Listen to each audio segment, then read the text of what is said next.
Ахметжан тегі Қайрат Осанұлының бір жылдық астына шақырамыз.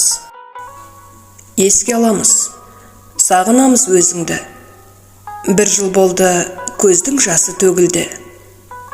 Ақ көңілді жан едің ғой өмірде, неге өмір қысқа болып берілді.